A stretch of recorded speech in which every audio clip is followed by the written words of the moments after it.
звати Інна Тільнова. Я журналістка і співзасновниця проєкту «Баба Єлька». «Баба Єлька» – це волонтерський просвітницький рух, спрямований на вивчення культурного спадку Кропивниччини. Пісенних та кулінарних традицій, особливостей танцю, вишивки, моди, жителів Кропивниччини початку ХХ століття. Мене звати Світлана Буланова. Я фольклористка, етновиконавиця, і ім'я моєї баби дало назву нашому проєкту 5 років тому.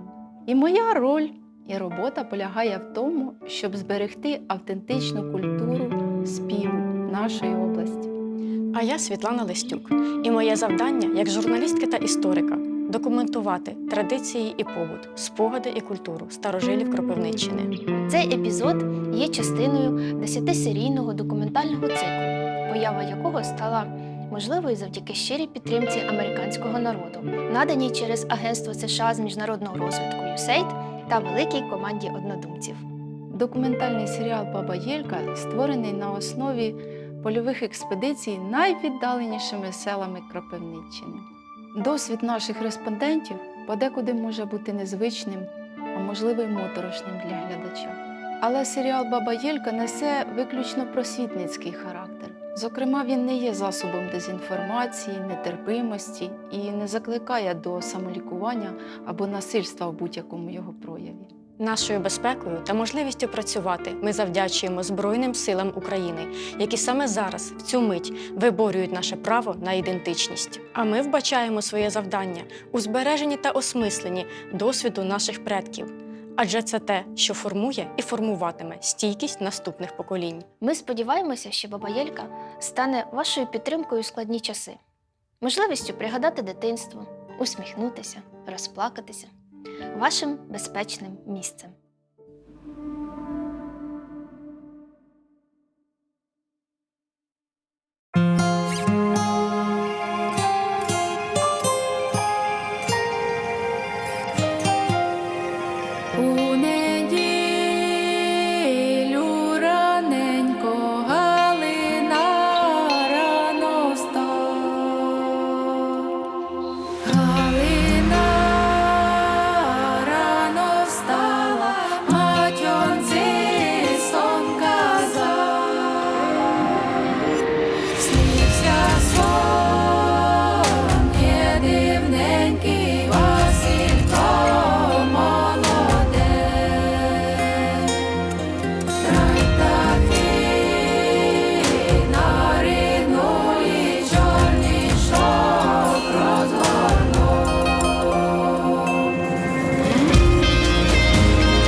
Божій карі,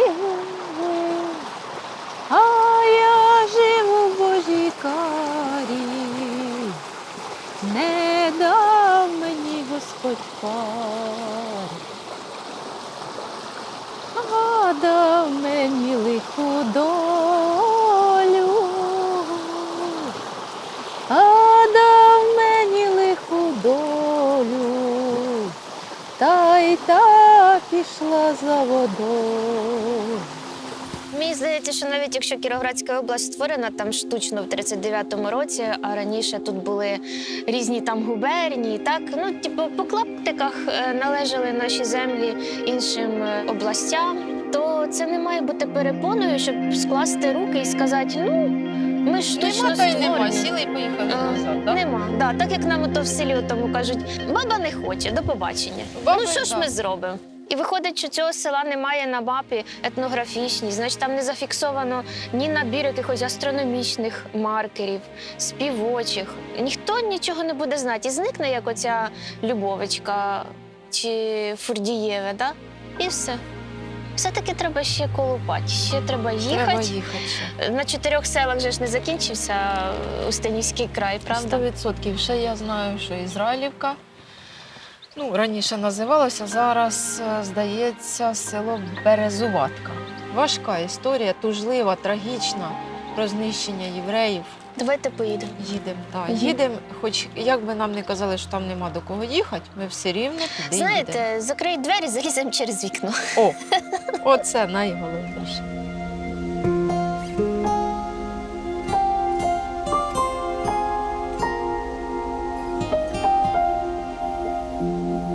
На небі місяць та й дві зорки, ой, мала мати та й дві дочки, ой, мала мати та й дві дочки, старшу любили, меншою ні. Хлопці, дівчата її старшу не любили, бо старша некрасива була, менша красива, то любили. Там, де гуляє бистра вода, старшая меншу та й утопила нього. Меншає проситься, вона вже в воді.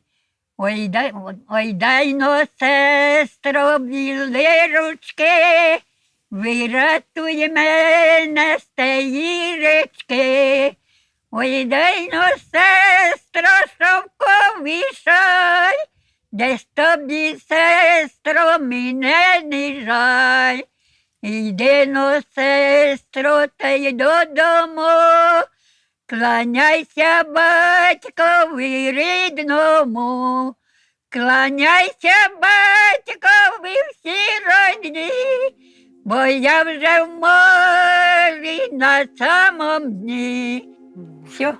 А хто це вас навчив цю пісню? Хто її співав? Дівчата, Подруги ваші? ну, дівчата Волосся дивки. понавучували. А колискові співали раніше? Як? Колискові. Ні, Чого? бо мені не було коли.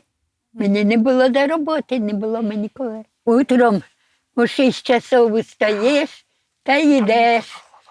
Вправилася, почистила, покормила і додому. Прийшла додому, давай їсти варити. У мене ж було 5 дітей, та поки їсти навариш, та й на обід йде корми. Та й пішов на обід покормив, та утром прийшов, та й город сапати. Мама ваша співала чи баба, коли вас заколисувала? Теж я не пам'ятаю. Вже я позабувала все. Тож не то, що там год 70, 80, та й все знаю. А вже, слава Богу, 100 років, то знаєте вже, який года, який розум уже.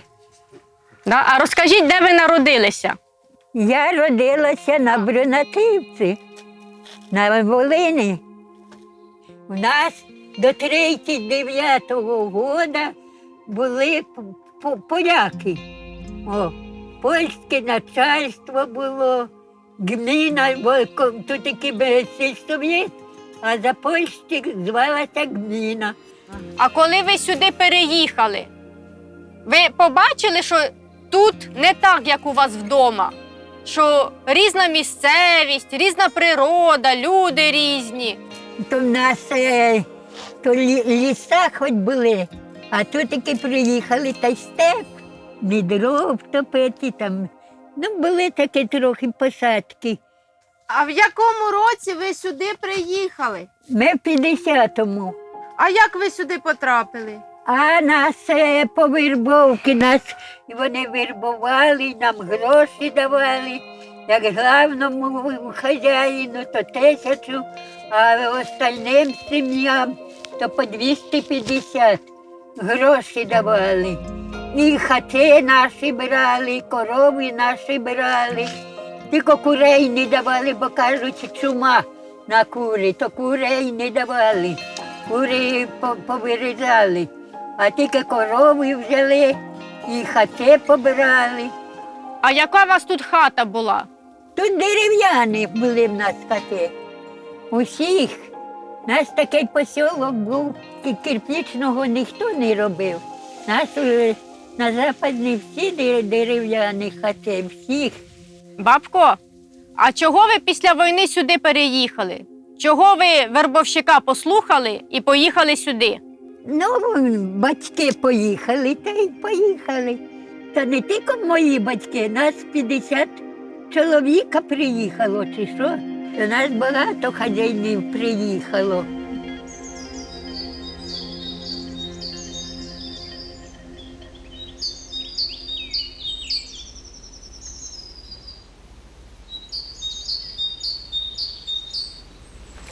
Гайда, до вас. Які у вас руді котики. О, тільки що були чорні, а тут уже такі, як сонечко. Ми тільки що були теж у ваших земляків. Да. Ну, це, мабуть, у баби Насті. Да. Да, оце ж тітка моя, рідна тітка. Та ви що? Да. А скільки ж вам було років, як ви переїхали? Ну, год 5, мабуть. Наче в 50-му сюди батьки переїжджали, в общем, людей вербували. І А ви пам'ятаєте щось про цей переїзд? трошки пам'ятаю, як оце в совхозі, як оце в поїздах, а перевозили, корови перевозили. Ну, таке щось. Що і корови за собою везли? Да, то, що ми. З собою брали. Да. А ми оце ж були в баби Насті. Ну. Вона казала, що навіть хати там дерев'яні Ход- розбирали і У перевозили. нас на посілку батько построїв хати, ну, дерево перевозили. Да, перевозили хати. Росла, в мене таке дитинство було не дуже хороше, бо мати боліла, дітки були малі. Нас багатенько було в сім'ї, а тільки що сім'я така була зводна. У батька було 3 дітей, це ж після війни, і в матері одна була. А вже общих нас 4. І мені прийшлося їх нянчити. І то мені було не до вчоби, ні. Та й сама пішла в 11 років на ферму. А ким ви працювали на фермі? Свинарка, а чим же на фермі? Як не доярка, то свинарка. А як ви думаєте, біля чого важче працювати? Біля свиней чи біля корів? Ви знаєте, я вам скажу, і там важко, і там важко. Ще мене зразу і не хотіли прийняти. Ну, де 11 років, зараз візьміть хоча б мою внучку в 11 років. Пішли, вона мало що вдома не хочуть робити, а робота була не така, як зараз роботи. Перед собою на фартух і, господи, ви простіть, і навоз носили зразу, поки місць трошки. Вже після вже поробили такі тачки, що оце нагрузиш на ту тачку. І тоді вже везеш перед собою. А поки поробили те все, то оце на халат нагрузив, перед себе взяв і поніс. Важка робота, дуже була важка робота.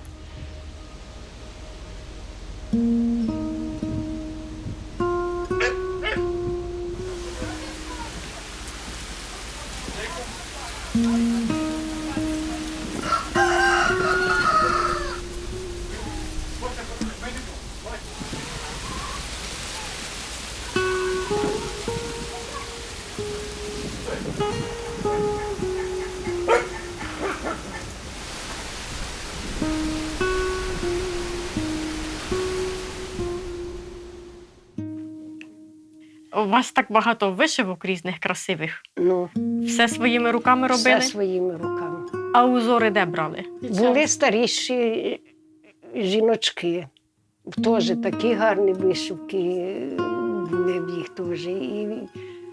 І ми молодші, ми до їх йдемо. Ага, понравився мені узор. Раніше тої матерії білої фаталок, то купив, поміряв на подушку чи там на рушничок. І тоді на бумазі ті узори, тоді прикладаємо, ото бумага така чорна була, і ото олівцем. У вас стільки роботи було на фермі, коло свиней, і діти малі. І танці. А як ви знаходили час, щоб вишивати? А як знаходила? От тоді охота була, наморюся там, а знаю, де сходяться жінки, ну старіші вже це. І ото сидимо, вишиваємо на 6 на роботу, а сидимо і до 12 сидимо, вишиваємо. Ага, надумала я сьогодні оце цю квітку, і ще там коло квітки щось, і я її повинна вишити. То на роботу брали, оце літом. І ото береш ту вишивку, що поробив, а то що сів, і отак. І А де нитки брали? купляли. При лампочки вишивали чи ще при Ні, каганцях? було світло. Вам подобаються Да. ваші вишивки? Да.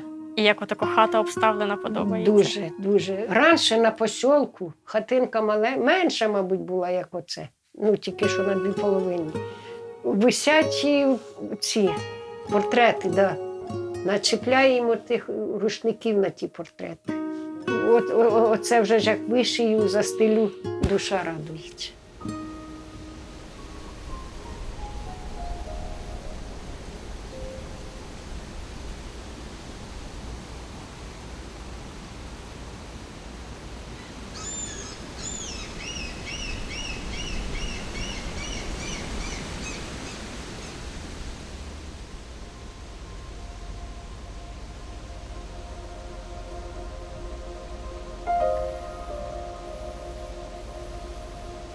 Село було утворене в 1807 році переселенцями із Чернігівщини.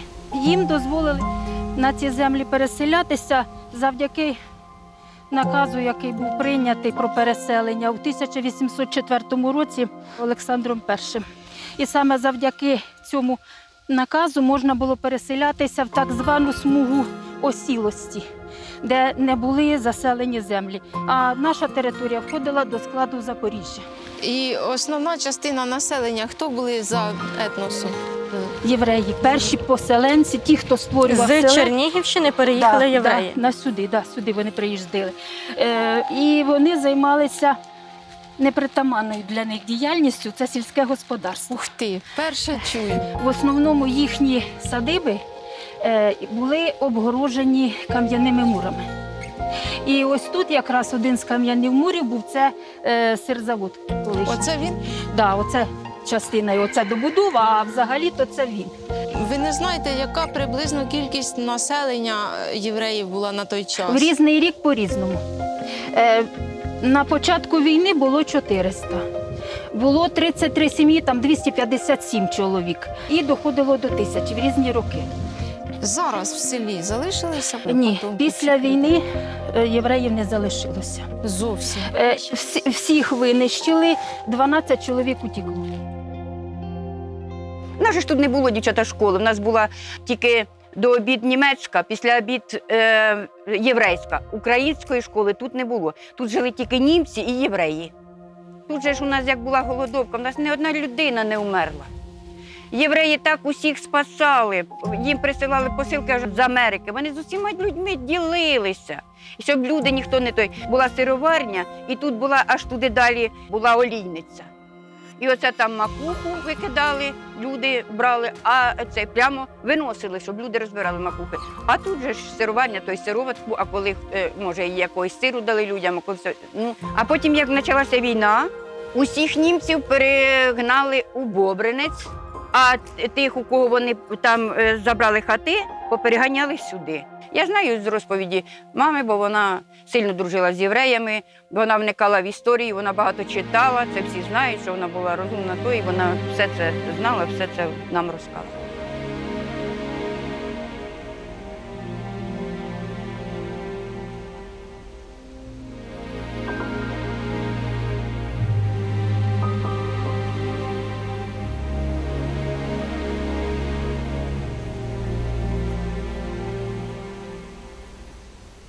Розкажіть, будь ласка, ви змогли зібрати якісь свідчення про те, як винищували євреїв в Ізраїлівці? Хто, коли, чому це відбувалося? Да, цим почав займатися ще наш кореспондент місцевої газети «Трудівник Устинівщини» Віктор Олійник. І от на основі його матеріалу, плюс свідчення наших місцевих старожилів, от, і ми зібрали деякий матеріал. Устинівський район почали окуповувати 6 серпня 1941 року. Бачите, за 1,5 місяця і були тут. Війна дійшла до нас. Частина людей виїхали на початку війни. Змогли втекти. Змогли, на початку дозволи отримали. Але в більшості своїй люди не знали, як німці ставляться до єврея. Дозволи їм були потрібні, бо не було тоді паспортів, І документів. не можна було виїхати, саме через те, що не було документів. Той час в селі проживало 400 євреїв. Що стосується поліцаїв, які брали участь у розстрілах, то їхня доля склалася по-різному. Це були місцеві мешканці? Місцеві, наприклад, Іван Жилун. Його засудили до 25 років. А він не аргументував, чому він став поліцаєм? Мене змусили. Щоб вижити, я змушений був. Він говорив так, що восени 1941 року я ще не був у поліції. Якось, будучи біля свого будинку, почув стрілянину в полі.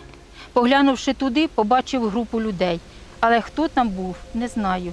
Ближче до мене згори повз на четвереньках чоловік. У ньому я впізнав Ямпольського, інваліда, в нього не було ноги. До війни він працював продавцем. Деякий час від групи відокремився один чоловік, в якому я впізнав Янковського Григорія. Підійшовши на відстань 30-40 метрів до Ямпольського, він вистрелив у нього з гвинтівки. От це перші такі свідчення, які офіційно записані і були використані при суді над зрадниками. Ще був такий Мефодій Марчик і Іван Петренко, Устинівський він, то їх за особливо жорстокі дії їх засудили зразу до вищої міри покарання. На єврейському кладовищі, на жаль, його вже немає, поліцаї, жандарми місцеві, вони собі розваги влаштовували. Заганяли туди по декілька чоловік, ставали обабіч забору кам'яного і починали по них стріляти. А ті бігали, ховаючись. Косенко Калина згадувала, цих уже людей немає. Коли вони йшли з роботи, то вони зустріли колону євреїв. Їх вели якраз на страту. І цих людей, які йшли з роботи, всіх гуртом захопили підряд. Частина людей чекала для того, щоб просто попрощатися з цими людьми, бо їх багато чого зв'язувало. І коли вони поверталися назад, то неподалік річки у Ярку вони знайшли жінку. Це була Кігіль Елка, так вона говорила на неї. І вона її попросила, щоб чоловікові переказали, що вона помирає, бо вона лежала із розірваним животом. В неї, скоріше всього, кинули гранату, що її... А де вона лежала? Отам біля річки у Ярочку. Взагалі тут була яма, викопали там коло Ковальовки вниз, так як той там є зараз пам'ятник. Той пам'ятник – це все время мамка покойна і кохано покойні весь час писали, щоб їх увіковічити, бо там було розстріляно 14 чоловік мамкиних однокласниць. І оце вона так хотіла, щоб там хоч був якийсь пам'ятник. Вона бачила, це на її очах їх розстріляли. Вони вели їх аж до річки, де ви ось тут той. Вони оце проважали всі однокласники, їх як от до річки, коло річки вони прощалися, далі їх не пускали. А далі їх гнали гоном туди і там їх розстрілювали. Гриневич Минна, і в неї дітки були Люда і Ілюша. І як падали вони в яму, не дійшло до них, що розстріляли, і баба Минка успіла Ілюшу схватити і впасти туди вже на трупи, а Люду розстріляли, Люда вже впала на них мертва. Ночі баба Минка вилізла із-під тих трупів, дійшла сюди, ось тут на горі в нас жила, зараз її нема вже теж спокійна, баба Віра Короїд. Вона зайшла до неї, а вона каже, я ж тебе Мина не можу, бо мене ж дітки в хаті, і чоловік на фронті, мене ж теж накажуть. Я дала їй хлібину, і вона пішла до Бичинків, а там теж була зведена сім'я, там сильно багато дітей було. І та баба Мілька вивела їх на Даніловський роз'їзд, і вони в Молдавії перенесли це все, вижили. До баби Кігічі привезли діток єврейських, вона ховала їх, а тут облава і забрали і її 4 діток, і тих всіх діток, і всіх побили. Це так у нас могли, баба Маня, бать Чорна, Яшку таке не тронули, вона його спасла, бо він по батькові був Тунович, а вона його написала Анатолійович. А в нього батько був єврей Туна, ну, і він воював. Ну, і ще вона була дуже гарна жінка, і там один жандарм за нею впадав, і він її не тронув. Він знав, що Яша єврей, ну не тронув.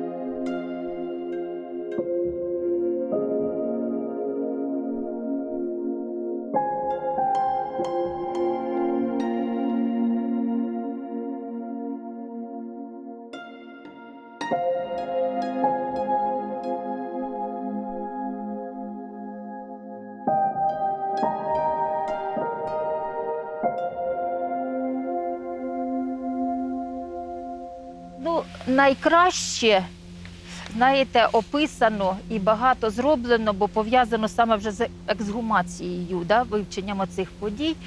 Це стосується Генріха Вагнера. Він етнічний німець. Жив тут недалеко, було Шпринфельд, колонія теж.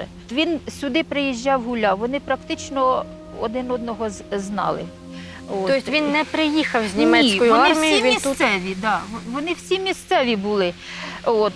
І він якраз був дуже жорстоким і багато людей убив. Якщо ми візьмемо вже найбільші оці розстріли, да, найстрашніші, то це було 14 червня 1942 року. До цього поліцаї готувалися. Вони собі зробили план, вони знали, хто в який будинок іде, кого вони там беруть. І потім вже до ранку вони зібрали людей всіх в школі. І потім їх уже гуртом почали вести до могили, яка була викопана неподалік села Ковалівки. Тобто вони за ніч зібрали людей? За ніч зібрали чистокровних євреїв, так як і вони дітей, говорять. і дорослих? Ні, зранку тільки дорослих зібрали. Угу. А вже після обіди вони зібрали, як вони говорили, напівкровок. Тому що у 20-30-ті роки в селі змішані шлюби були. Серед цих дітей було 19. Їх зібрали матерів, сказали, що підійдіть до управи і ми будемо їх реєструвати. Жінки поприходили, їх розділили, дітей окремо на підводу, почали не садити, а кидати. І діти дуже голосно кричали. Як говорять наші старожили, що, наприклад, тут було діти у віці від 4 місяців до 11-12 років. 4, наприклад, Надії Лошкіної, так розповідала баба Киля, 4 Ніни Кігель. І от якраз про цих 4, коли ексгумацію робили, баба Ніна була присутня. І, це її діти? Так, 4 дітей її там. І вона знайшла калоші і взувачку, те, що від них залишилося. От, і дуже страшно було для цієї людини знову переживати те, що було. І так можна сказати, що тут багато, бо сім'ї були великі. Їх розстріляли, так? Дітей зібрали у підводу і змусили її везти до Виборща Миколу. Жилун і Вагнер підійшли до нього, і дітей повезли туди, до тієї ями. Дорослі, які вже були вбиті, вже були присипані там шаром землі, і зверху вже вбивали і кидали дітей. Описують так Жилун і Давибор, що налетіли поліцаї як коршуни, і дітей брали і кидали, в польоті вбивали, от саме Вагнер він так робив, деяких прикладом, деяких стріляли. Говорять так, що протягом іще 2-3 днів земля то піднімалася, як то опускалася, як легені дихають, отак земля. Тому що там серед уже загиблих ще і були поранені, але їх засипали і там залишали. Тоді ніхто не вижив з діток. Ні, ніхто.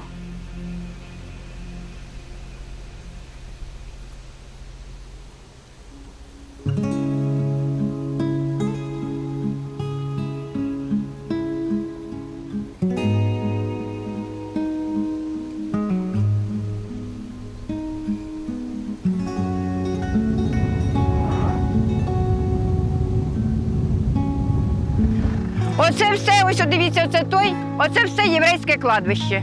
Це тут було єврейське кладовище. А камінь скотили сюди, десь униз.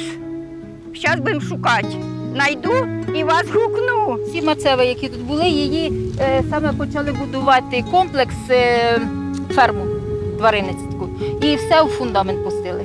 Надгробні камені, єврейські, Да, мацеви, да, вони називаються. на будівництво ферми. Да. Ай, На фундамент пустили. а от ферми то і нічого не Нічого нема, залишилось. все і вже і тваринництва в нас немає. А каміння те називається Мацеви. мацева. Мацеви. Ну що говорити, це нормальна політика радянської влади знущатися над похованнями представників інших народів, інших конфесій. Я з Голованівська. В нас було велике католицьке кладовище недалеко від центру. Його переділили і на частині кладовища побудували житлові будинки А чотирьохповерхові. це для всього Радянського Союзу характерно. У нас в Кропивницькому багато кладовищ було навколо нас Єлисаветграда. Угу. І тепер місто розростається, і там залишили, зруйнували дуже багато. То в яких приблизно роках отут кладовище зрівняли з землею? За моєї пам'яті я вже його не бачила. А мені вже 57. Камінь є? Є. Підемо подивимося. Камінь. Знайшли один камінь, прикинь. Зараз я перезуюся в кросівки. Ой-ой-ой. Я туди в босоножках просто не пройду. Оце одна пам'ять осталася, що тут було єврейське кладовище. Але ж на ньому вже нічого й не видно. Звісно, тут не видно там вже ж нічого. навіть на тих, що я їх посипала земелькою, щоб прочитати. Ось вони всі дві. Ану, покажіть. А, то тут трохи видно, щось Це вирізблено на було, одній, так? на івриті, да, написано, а друга вже стерта. Це цей камінь де був? На вході в кладовище Він чи був де? там наверху, а його просто сюди скотили вже. Як засипали тут кладовище, Угу. як строїли гок, цей камінь не могли підняти нікуди. І його просто сюди бульдозером спхнули, і оце він тут і лежить. Зрозуміло. На єврейському кладовищі ще сильно проліски завжди цвіли. І ми бігали, проліски, сон трава, тюльпани. Це я перший раз тюльпани польові побачила на єврейському кладовищі. Ну, це все, Світлана, що осталося від пам'яті про євреїв. І воно просто лежить, валяється. Зацвітає ось і вже і ні надпису ніякого не видно, нічого. Як і все оте село Ізраїлівка. Заросло, зацвіло іншими людьми.